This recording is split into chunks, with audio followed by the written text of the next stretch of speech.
नवाब वली मोहम्मद में भंड बिरादरी के टिन मक़तूल के वारसनि तरफ़ां लगल धरणे ते पुलिस कड़की पई आहे। 20 कलाकनि खां जारी धरणे ते पुलिस जी लठबाज़ी करे लाश खणाए रोड खोलाए छॾियो आहे। इन अहम ख़बर खां अवां खे आगाह पिया हलूं त नवाब वली मोहम्मद में भंड बिरादरी के टिन मक़तूल के वारसनि तरफ़ां लगल धरणे ते पुलिस कड़की पई आहे।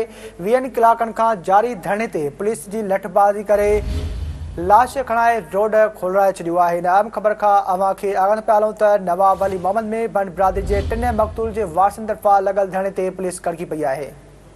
इन हवाले सां वधीक असां टेलीफोन लाइन ते मौजूद आहे सिंध टीवी जो रिपोर्टर एजाज़ सांगरा। जी एजाज़, कहिड़ा तफ़सील आहिनि?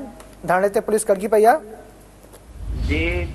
200 खां मथे धरणे ते सुतल माण्हुनि वटां पुलिस जी वॾी नफ़री जेको आहे लठबाज़ी करे धरण में सुतल माण्हुनि खे गिरफ़्तार करे ऐं मक़तूलनि जा लाश खणी ॻोठ तरफ़ ज़बरदस्ती तदफ़ीन लाइ रवानी थी वई आहे। जी अच्छा, इहो ॿुधाइजो त घणा गिरफ़्तार कया आहिनि पुलिस?